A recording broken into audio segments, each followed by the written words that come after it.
other international aid agencies have focused on children as perhaps people that we can empower to help us be better prepared for future disasters. And including COVID, I've seen the UN talk about the role that children can play in helping us be better prepared for future pandemics. So I'm interested in this focus on children. What does that mean to ask children or focus on children as the figures of the future to help us be better prepared for disasters? And in particular, in the context of falling birth rates globally, right? The World Bank has said that between 1960 and 2018, birth rates have fallen by half. So in that context, I find it interesting, strange, curious to be focusing on children. So in my research, I'm interested in understanding the different logics that people mobilize in putting children forward as the answers to being better prepared for disasters. What are the sociocultural logic that people rely on, historical, political, and so on. And what are the implications of this focus on children? And also, finally, more specifically, what kinds of methods of being prepared are being promoted through children, and I'll talk about this a little bit more, through the use of games and playful methods, for example. Right? What does that mean to use, fun activities to be prepared for mass disasters? And so these questions come out of ongoing research, ethnographic research that I've been doing into looking at the international cooperation between Japan and Chile in Latin America around disaster preparedness. So different government and non-governmental actors collaborating to figure out how to be better prepared. And Japan and Chile, you might know, have similar disasters, in terms of earthquakes and tsunamis, and primarily because they are connected. So geologically. So if an earthquake happens in Chile, a tsunami can be felt in Japan. So I'm interested, in the collaboration that happens around those kinds of events, but also around floods and fires and other types of disasters as well.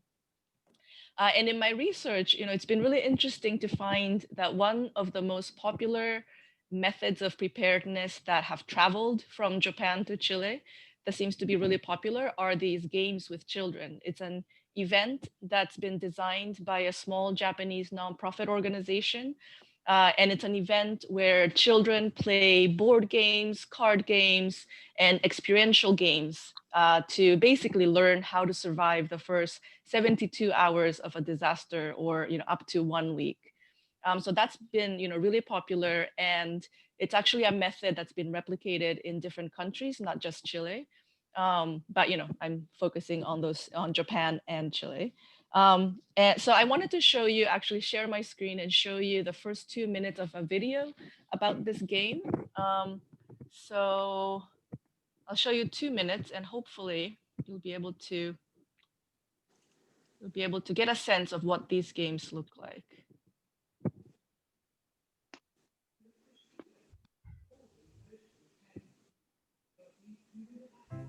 Isa Kairu Caravan. What is Isa Kairu Caravan? Kairu Caravan refers to 5 heroes in frog costumes who fight against evil.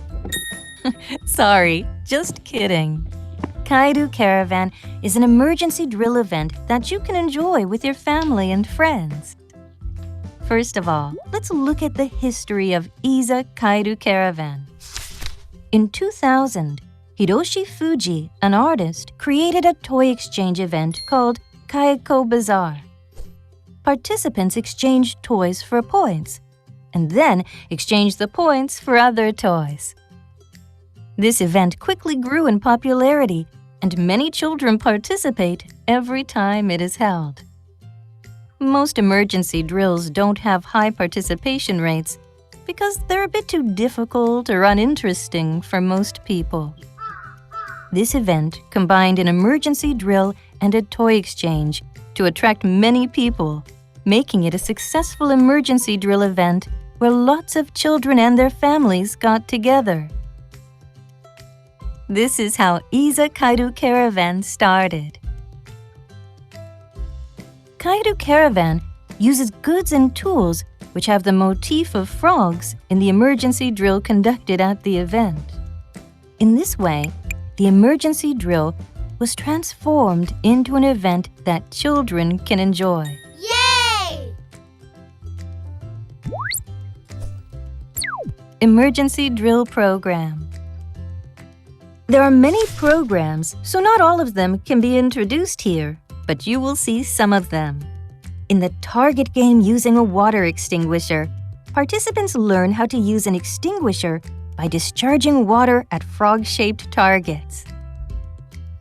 In the time trial with a blanket stretcher, participants learn how to make a stretcher using familiar and accessible goods, as well as how to carry a person using a human-sized frog figure. The Bucket Brigade competition provides an opportunity to learn about forming a quick bucket brigade. Participants are divided into 2 teams and have a bucket brigade competition. In the jack-up game, participants I'll just stop stop it there. And there are a whole bunch of other games. But so I've been observing a lot of these events, this Izakairu Caravan event that happens across Japan and also across Chile. And I want to today, just point out 2 observations that I've made about these events and the use of playful methods. And they actually draw a lot and rely a lot on 2 of the undergraduate interns, that summer research interns that we had this past summer, Roberta Miglioranza, who's a 3rd-year single honors student, and Jessica Reed, who's a joint honors student with social anthropology and archaeology. And they did fabulous research for me over the summer, into these issues that I'm going to talk about. So the first observation is the role of the children in communication, that children can be a node of information transfer with families and also beyond that with their communities.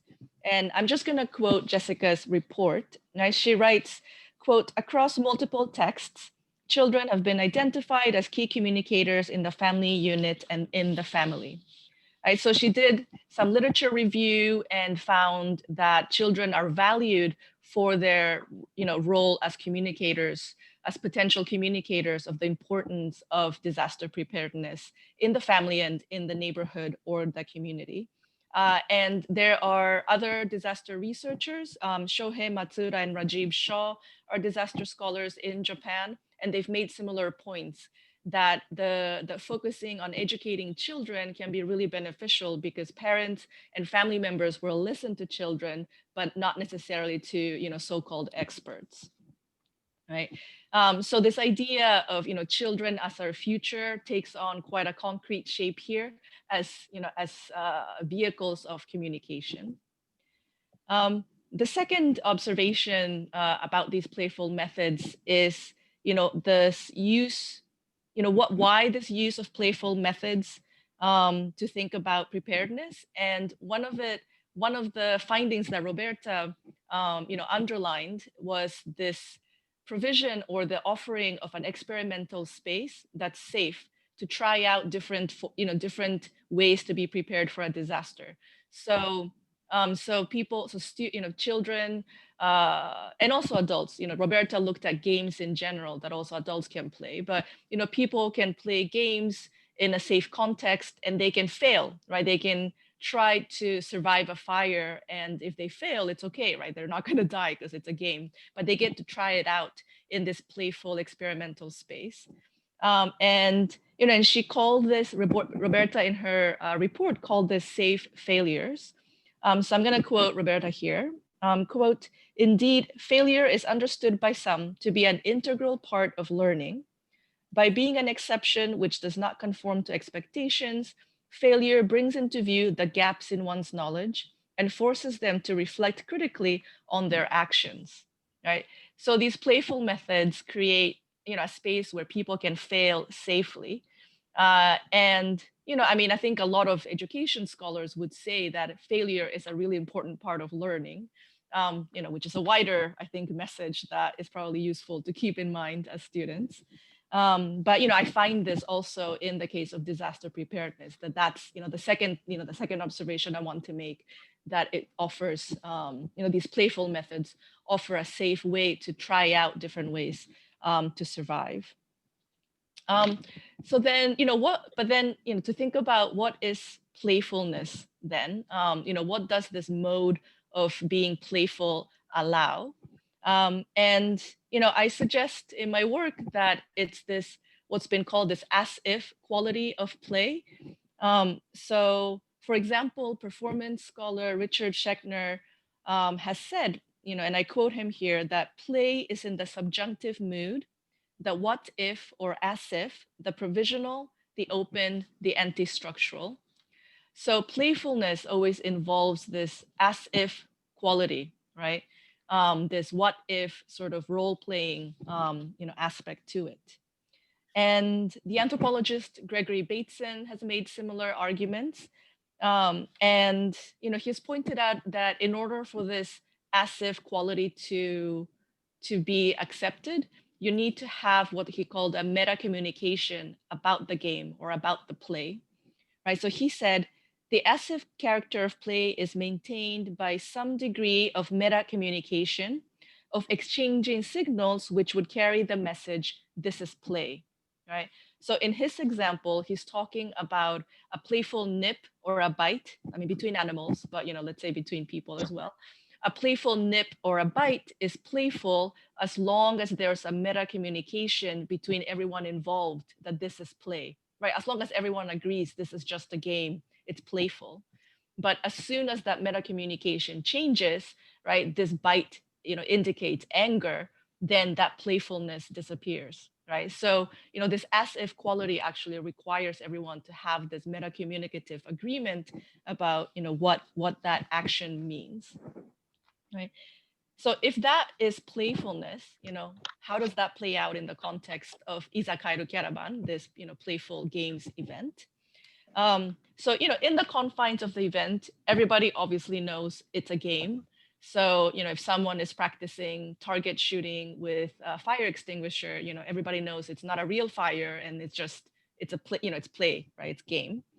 But at the same time, all of the scenarios for these games are actually quite terrifying, right? When you think about children using blankets to make a stretcher, carrying an injured person, that's actually quite a terrifying scenario if you think about it.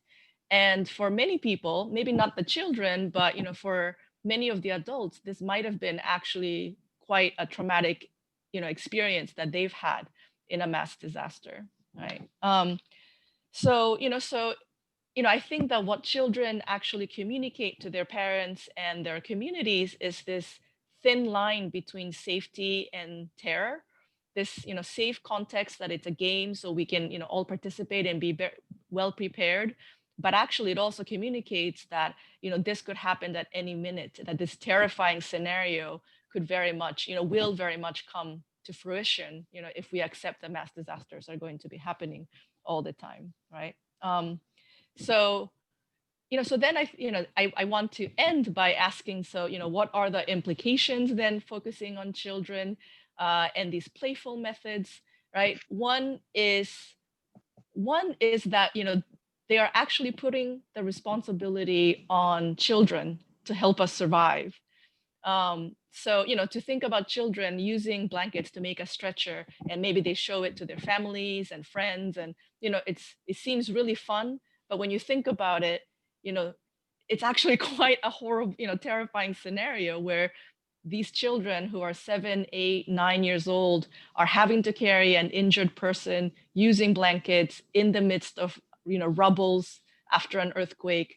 That to me is also quite a terrifying prospect. And, to me, that indicates, a future that, I'm calling bare survival, right? That's promising a future where, we're not flourishing, but it's just a condition of bare survival where children are the ones who are going to be helping us, make it through those hours after a disaster.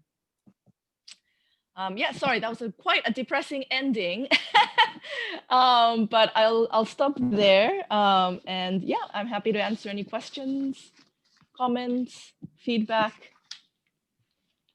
Thank you, Chika. I was just going to say, if anyone feels more comfortable typing out their question or raising their hand virtually, feel free to do any of those. But yeah.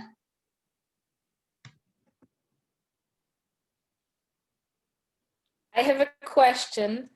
Chika, have you conducted field work with children directly? Because I was just wondering, what is the difference between interviewing children and adults, for example, and if you have to like apply different methods? Mm-hmm. Yeah, no, that's a really good question. Are we all here? I feel like there's a little bit of a delay. Are we okay? Okay, good. Yeah, so that's a really good question. That's actually the future research that I need to do is actually do interviews and field work with children from children's perspective. And Jillian is the expert on this. She will be telling me off for not capturing children's experiences here. But yeah, so I have to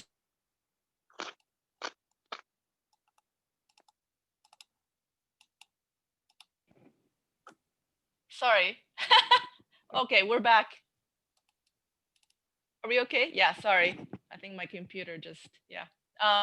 Yeah, so I haven't done that yet, but there are a lot of ethnographers and anthropologists who do work with children.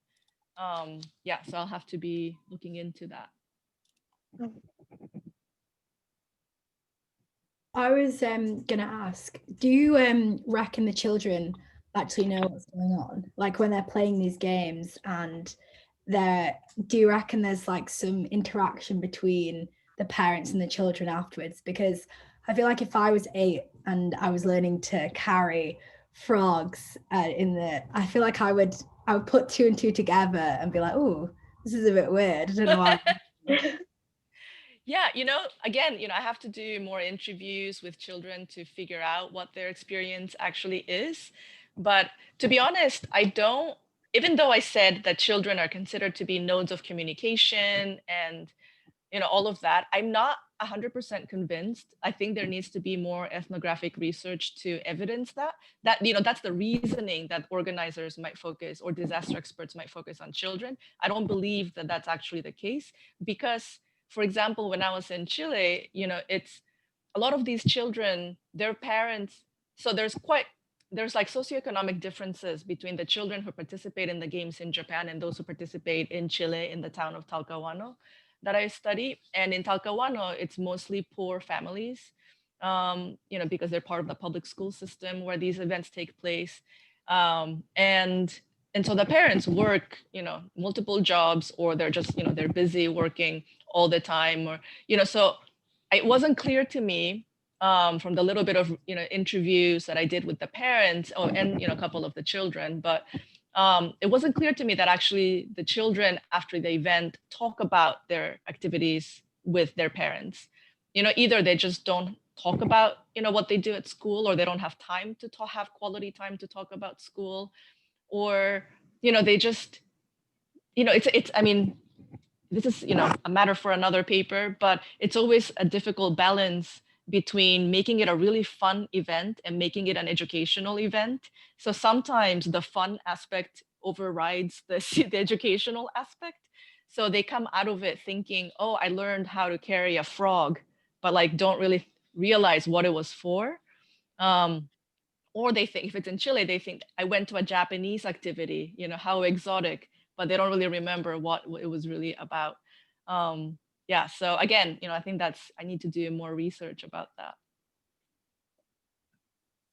I was just going to ask, so following on from that, do the children not know all the time what they are doing? Because it was making me think of in World War II when English school children learned this like duck and cover, and it was like a song, and there was a big duck, and like I think it was a tortoise that was like the shell, and then they had to all hide under their tables in school.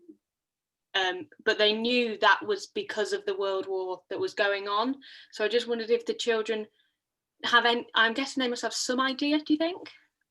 Yeah, I mean, again, I don't really know. I mean, I think Of course, I mean, this is why the activities are aimed at children between the ages of like 8 and 10 or so. And older, it could be older, but the design has been between 8 and 10. Although in Japan, they've have designed activities for children younger than that. Um, and I mean, I think some of the older students might have an intellectual understanding of disasters. In Japan, depending on where, like in Kobe, for example, where these activities, have originated, the story of the Kobe earthquake from 1995 is very prevalent. So children will at least know, that that's what it is. And in Japan, in the games in Japan, the volunteers who run the events make sure that they have like a script with pictures at the beginning to explain the context. So sometimes they have pictures of the disaster and of course no dead bodies or anything like that, but of a devastated city, and they explain what happened at the earthquake, and therefore that's why you're learning this activity. So there is that sort of setup. So I think intellectually they might know that, but whether or not they actually really get it, is something to be tested, I suppose. Yeah. I was wondering, especially since in Japan, I know that the frequency with which earthquakes and natural disasters happen is quite a bit. Do you think that games like this help make the experience of an earthquake less traumatic for children? Because if they've only interacted with the disaster in this fun setting, do you think that it's possible that in their brain it makes it less traumatic as opposed to adults who maybe didn't go through these games when they were kids? Or do you think that it's still just as traumatic? Like, I think it would be interesting if like a child started associating earthquakes with that game and couldn't fully process the trauma in the same way as an adult. I'm not sure if I was articulate enough, but I hope that made sense. Yeah, I think it's a great question. Again, another open question to really, I mean, I guess we'll only find out once there's a disaster and, how the students react, that they've, the children who've participated in this. But I think the aim is exactly that. Not necessarily that they'll think it's a game once an earthquake happens, but that because it was a game, they learned something from it, and hopefully they'll be able to recall it during an earthquake instead of panicking and being in terror, being able to think back to those games and draw on that. Because the guy who founded the nonprofit was saying that you really have to tell them the context of the disaster, but you have to make sure that it's not terrifying for the children, because then they'll block it out and they won't actually learn. And I get, these might be questions for psychologists, and that is something that I should probably look into collaborating with psychologists as well. But yeah, I think at least the aim is that the children will be able to draw on the fun experience, during a disaster. Sorry, just a follow-up question, if that's okay. Yeah. Like you said, that this might be an area for psychological research because so much of it has to do with how people process trauma and things like that. What do you think is the unique value that something like ethnography can offer here? Mm-hmm. Yeah, I think, for me, so this sounds horrible. I don't know if this sounds horrible, but I'm not so much interested in the effectiveness of these methods. Of course, I would like them to be effective, I suppose, but I'm more interested in the cultural, political, historical reasoning that people use in focusing on children, and what are the implications of doing that. So, in an article that I have that's coming out in a journal called Public Culture next year, I argue that ultimately what this is doing is that it's, giving the government or the state time to defer its responsibility to its citizens, because children and families are taking on the responsibility of being prepared. The state is buying time before, it needs to act. And it goes with the whole, there's, everybody who does, mass disasters always says that, when we have an earthquake, in Japan, we're expecting a really massive earthquake soon. And the idea is that we know that, ambulances, firefighters, police officers, they won't be able to come for the first few days probably, or a week. the assumption is they won't be able to come for a week. The assumption is we won't have infrastructure, water, electricity, all of that for at least a week, if not longer. And therefore, every citizen has to be prepared because we can't rely on the state. And so on top of that, using children and citizens as those who are responsible, really, of course, I think it is important to empower citizens to be prepared. On the other hand, it does have wider implications about who is responsible for protecting us when a disaster strikes. I was going to ask, how does this differ from, the conception that children are innocent? That's like the common assumption within the anthropology of childhood, that children are innocent, you must keep them innocent, you have to keep them away from pain. How do you think this kind of changes that notion? Because it feels like the states sort of, they're saying, oh yeah, they are innocent, but then we're using them to help us with like disasters, and they have to have this pain, but then also trying to make it fun. How do you think this complicates that notion? That's a really good question. I think in both countries, in Japan and Chile, there is this idea of children as being innocent, but also as being sort of like the beacons of the nation as well. They're supposed to carry the responsibility of the future of the nation in both countries, and especially in being like a modern nation state and all of that. So I think, it's both. I think it's, they're innocent and, they have this capacity to absorb all this new knowledge and help us in a time of need. Plus, they carry all of the nation's, expectations of survival, I suppose. So I'm not sure. I don't think that it goes counter to this idea of children as innocent. I think it actually builds on that.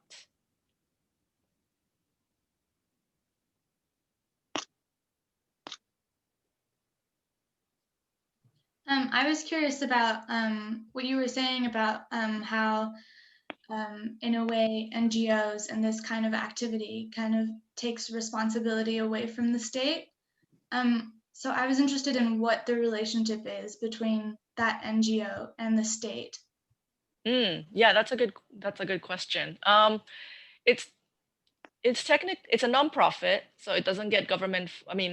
So in Japan, NGOs are not supported by like philanthropists like in other countries. There is no big philanthropy culture, so they have to rely on government grants to conduct a lot of activities. So this nonprofit also has government grants, and it also works with the Japanese aid agency. It's called JICA, the Japan International Cooperation Agency.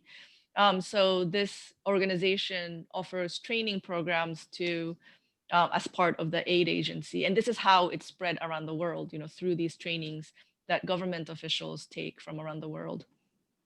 So in that sense, there's collaboration, and so some people have talked about NGOs in Japan not being truly non-governmental, but I think that's not a misnomer, but if you don't have funding, you have to work with the government. If there is no Bill Gates funding you, you have to go work with government grants. So yeah, I think it's not a clear-cut non-government versus governmental line in Japan, but I don't think that means that they are just doing what the government wants them to do either. I think speaking about like the Japanese state, and you mentioned birth rates earlier on, I think especially in Japan, because they very famously have an aging population. I was interested when you said that they place so much value in children as like the future, when they have a lot of they have a very interesting population demographic where there's not going to be that many children. And have you found that plays into the relationship that adults have with children, like the relationship that the state has with these kids? Because I know that that's a very strong underlying theme in Japanese society. Mm-hmm. Yeah, no, that's really true. So I think, one of the things that I'm interested in is how these activities with children are sort of like an an indirect way to address other problems. So, they're interested in children, but actually through the activities with children in Japan, for example, they want to address this issue of an aging population. So they see these events as places where the children, the few children in the town or the village or whatever, can interact with the elderly citizens who volunteer to run the event. And so it revitalizes the community, creates sort of like a collective activity that they can do together. And so they see it, they can see it as part of not just disaster preparedness activity, but also like a community revitalization activity at the same time in the context of, this aging society. But I do find it really interesting, this focus on, I'm not saying the whole country is focused on children for disaster preparedness, but I do find it interesting in the context of a society where the birth rate is so low.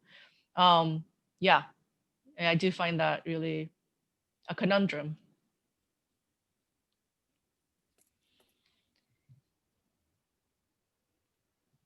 I just find it a little bit not sad, because I know that it's necessary for them to have a safe future, but just learning, like teaching children how to protect themselves, like it gives them a message that their future is not safe.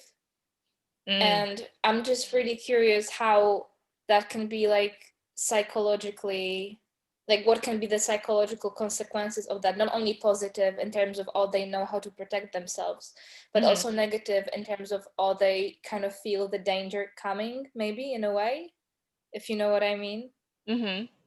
Yeah, I think that's possible. But again, I haven't seen the children really seem traumatized or anything afterwards. So, but it is a delicate balance. The guy who founded the organization has told me stories of when it was taught by someone. Someone did an event where they emphasized the terrifying aspect of the disasters too much, and the children started to cry, and they felt really bad because 5 minutes earlier they were laughing and having fun, and then they felt really guilty about it afterwards. So he was saying you have to really make sure that you balance it well. I think what that was said earlier, like just to follow up on that, I think there is definitely a lot of emphasis on protecting children because they're such a vulnerable group and so impressionable. But do you feel like in your research that this is better than the alternative of not doing it? Because it's not like Japan is going to change its geography and not have earthquakes, right? Like the earthquakes are going to happen. And maybe it's because I come from a much less developed country where people don't really think about protecting kids that much. Like, so maybe I don't have the same reaction, but for me, like, does this not sound like the safer option? Because you're not going to, like, these kids will go through earthquakes anyways. So do you feel like it just doesn't make sense to me to not put them through this? Like, isn't it better to slightly traumatize them than throw them in the middle of an earthquake? Yeah, that's actually a really excellent question. Personally, I think, yes, I think these activities are helpful, useful. I find them beneficial. At the same time, I think it's important to advocate that the state also, not rely too much on this idea of self-reliance and self-help. That the state needs to also make sure that it's got infrastructures and things in place to be able to act as soon as they can, once there's a disaster. I think there needs to be both. I think Liam has a question. Yeah, hi. I just had 2 points. Like the first one was how this fits into Japan's history, because I took this from a documentary on like Geographic Channel or something, but I remember one of the logics for the Americans dropping the atomic bombs on Japan was that when the American GIs landed, that the Japanese would fight to the last child using like bamboo sticks and things, and that they would have to fight for every inch of territory because even the old men and women would come out and fight, So I there was that, and then the other thing you mentioned about how there's this premonition of a super earthquake that's going to like happen maybe like wipe away Tokyo or something, you know. I wonder how that, I mean, that is just massive. Like how do you, I mean, I know Tokyo has been devastated before in the 1920s and things, and also in the 1940s, but I wonder how you deal with like an entire metropolis perhaps just being zonked out to nothing, you know. Yeah, I think that's why, starting with the second question, I think that's why citizens are being told every individual has to be prepared, because when this disaster strikes, when this earthquake strikes, no matter how well prepared we want to be, and we plan, or the government, plans, it's not going to be enough. We know that it's just going to devastate the country, the big parts of the country. So yeah, and that's why I think even though I'm making all these critiques, I actually do believe that citizens should be prepared. So yeah. And the first question, because those were stereotypes from outside Japan. So, it doesn't really apply to the way that Japanese organizers think about the country. But this idea of self-help and self-reliance, part of it is a wider global trend of neoliberalization, where individuals need to take responsibility for themselves kind of argument. But it's also, there is also a history of Japanese neighborhood associations, for example, being prepared for fires and, constituting disaster, wartime, preparedness units. I don't know if units is the right word, but committees. And that's in the 1920s and 30s, and so that's not really about neoliberalization necessarily. So I'm doing this project in collaboration with researchers in Japan and in Chile, and I want to really try to write something with them about thinking about this idea of self-reliance, self-responsibility, that is not just about neoliberalization. There's a different historical trend or historical, background to those ideas. So that's another paper to be written, hopefully at some point. Yeah, thanks, Chika. I was wondering if your research, did it give you hope? And more broadly, do you think that anthropology at large should give people hope, or if that would be a false hope, and that it should be more realistic and doomy? What do you think? Oh, that's a really big question. I think this is just a personal thing, but I tend to be I don't know what the right word is, like a pessimistic optimist. I don't know if that's the right word, but even though I think that children being the future is a misleading idea, and people are evil in general. I don't know, but at the same time, I think that there are amazing, beautiful things in the world. And so I think for me, the strength of anthropology is that it makes us reflect, be self-reflexive and realize that we are all implicated in the good and the bad. And I know this comes up in the class on development that I teach, where students are so disillusioned after hearing all these critical things that anthropologists have written about humanitarian aid and development. But I think that's really important to realize that even if you mean well, you're probably going to be helping some evil venture out there. You can't escape it. As long, if you live in the woods and cut yourself off, maybe that's the only way out, but otherwise we're all implicated. I mean, those of you taking kinship, we're all implicated in the violence that's inherent in kinship relations, right, as we know from the book. And I think so. It's, hope is not the right word for me, I think, but I think it's about realizing and being aware of how we're all implicated, and we can do, but there are ways to actually make a difference, even if knowing that we're doing 8%, 80% good and 20% bad, but there are ways to make that calculation, more for the good than the bad. I was going to follow on from Charlotte's question. Obviously, your research kind of falls into this argument of the Anthropocene and the whole climate change. Do you hope that your focus on children and your focus on disaster will try and illuminate people to just start thinking about the environment a bit more? Is that your hope or your aim in your project? Maybe not your aim, but do you think that maybe it might help? Yeah, that's a good question. To be honest, I have to think more about the climate change aspect of this or implications, because the Japanese disaster preparedness is primarily around earthquakes and tsunamis, and that has nothing to do with climate change. But of course, floods are getting worse in Japan. So, these organizations also have to try to be better prepared for these kinds of climate change related disasters.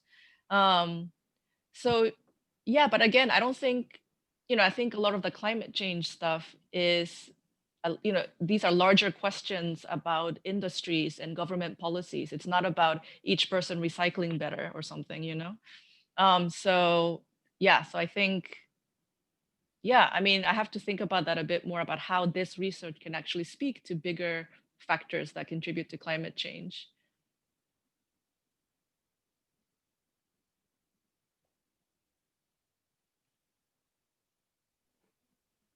Chika, I actually had a question kind of following on from that. So thank you for the presentation. I was curious, I wanted to hear a little bit more about what bear survival meant, because you sort of talked about your interest in children and futures and what that does. And so in terms of bear survival, the video that you showed us, that was more in terms of, or children ensuring a bear survival. The video showed activities in the immediate aftermath of an earthquake, for example.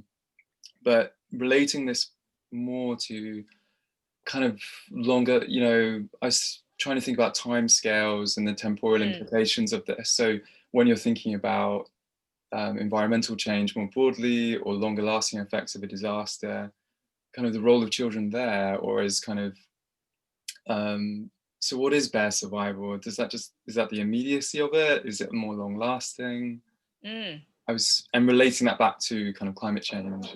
Yeah, that's a really good question. I have to confess, I used the word bear survival without really thinking about it very much.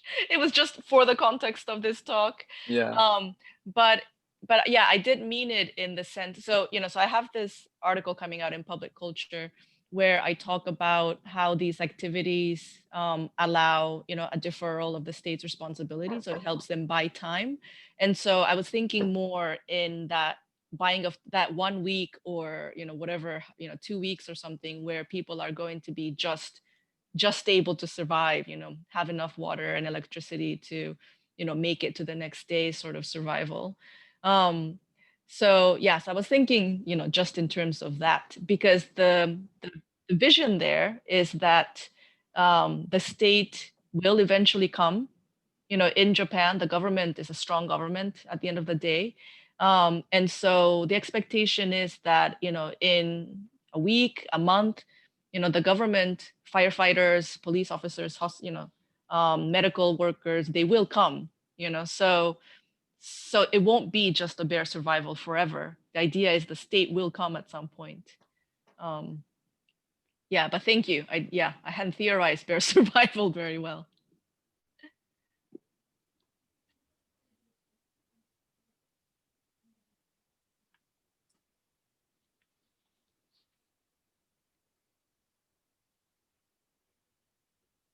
Did you have any other questions? It can be not about the talk as well. Yeah, I was wondering, how did you get into anthropology? So it's a bit of a long-winded answer, but so I was born in Japan, and when I was 4, we went to Spain with my, because of my dad's job. Went to Spain. We lived there until I was 10. I went to a local Spanish school. And then when my dad was being transferred back to Japan, my mom thought there are international schools, English medium schools around the world, but not necessarily Japanese medium schools, and definitely not Spanish medium schools. So she thought, if I learned English and went to the American school in Japan, then we could ensure that I could go to a sort of a continuity in my education path, even if my dad got sent to another country and we moved. So I learned English at the age of 10 or 11. Then we went back to Japan. I went to the American school in Japan. Then my dad got sent to China and my mom didn't want to go. So he went alone. We stayed in Japan. So I ended up just graduating from the American school in Japan. But so I spoke English, but my parents don't speak English. My brother definitely doesn't speak English. My parents speak like sort of broken English. But so, in school, my friends were Japanese, but had lived in America, most of them. So we mix Japanese and Spanish. I mean, not Spanish, Japanese and English. But my parents, don't know anything about American culture or, so I grew up, well, not grew up, but Spain was better because my parents were there and understood Spanish culture. But at the American school in Japan, there was a huge cultural difference between me and my parents and my brother. And it was a big topic between my friends and I because they had similar experiences. They were Japanese children, Japanese parents, but they spoke, they were at the American school. So then I went to university in the US, and I thought I was going to study politics or history. I'd never heard of anthropology. But I took an anthropology class, and the questions that the professor was asking were exactly the questions I'd been asking myself throughout my whole middle school, high school life, and had been discussing with my friends. So I thought, oh my, this is my life. Like, you are asking the questions I've always asked myself. So yeah, it was really very natural, but very lucky that in the U.S. system you get to take all these different subjects before you decide what to study. So otherwise, I would have never come across anthropology. But yeah.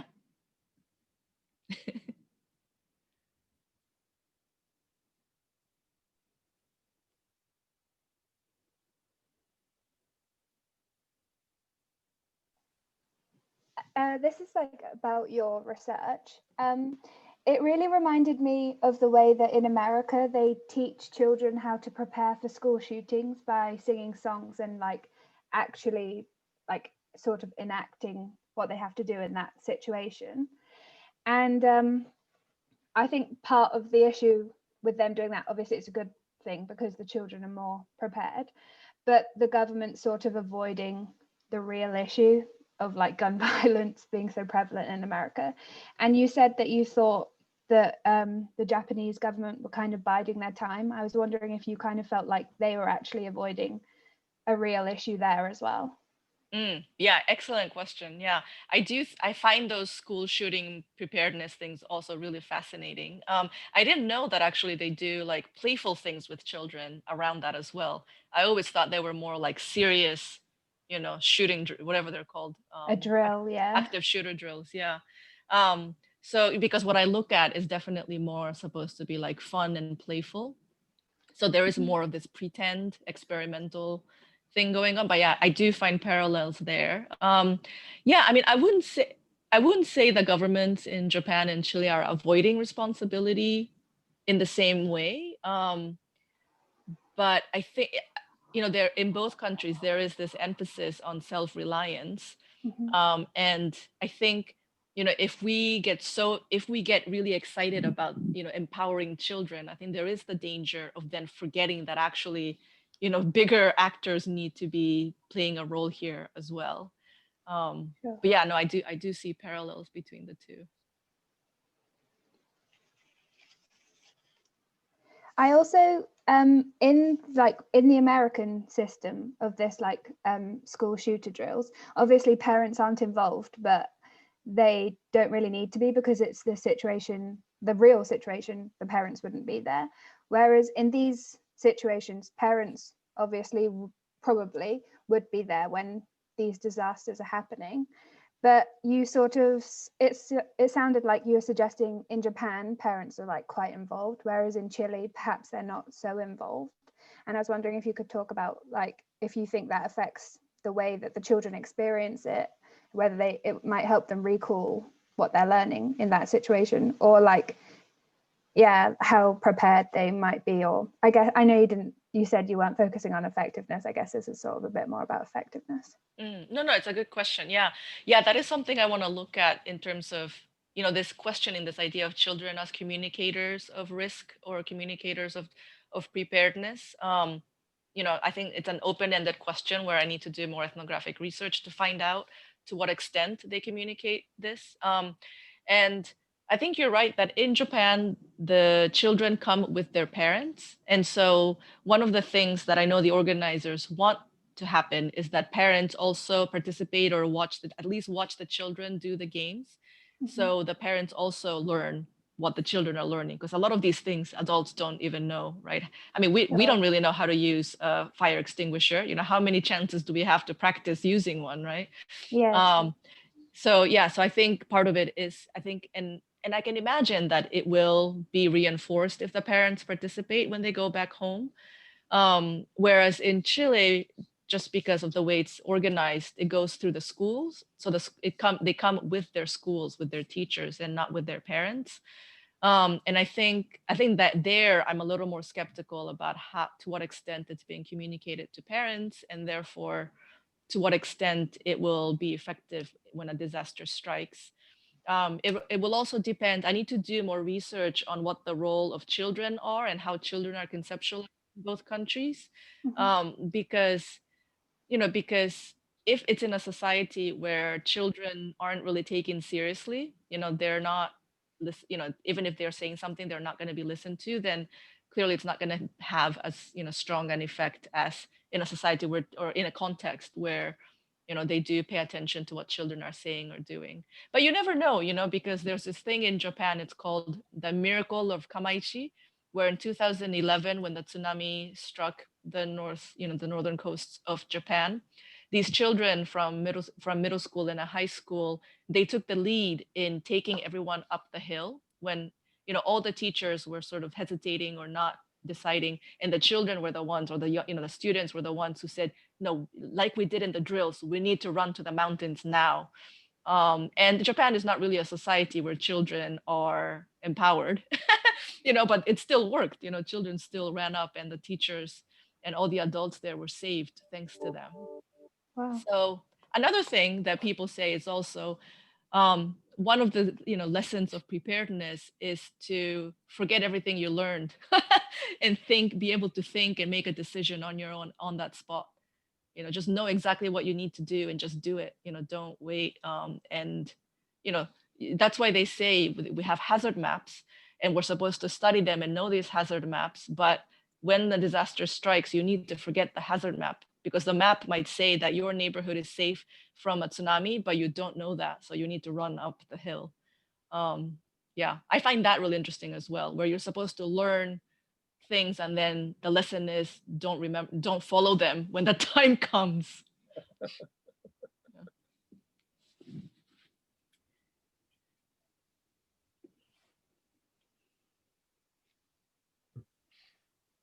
If no one else has any questions, I think it's time for the meeting to end. I just wanted to thank everyone for coming and for your fascinating questions. Hi, Karen. I'm sorry to be the last one in, but I didn't want to let Chika down by not showing my face. So. Oh, thank you. But yeah, thanks everyone for coming, and I hope I'll see you in the next episode. Yeah, thank you very much. It's fun being in the hot seat, isn't it? Yeah, this was really great. Thank you, guys. Thank you. Thanks. Bye. Bye.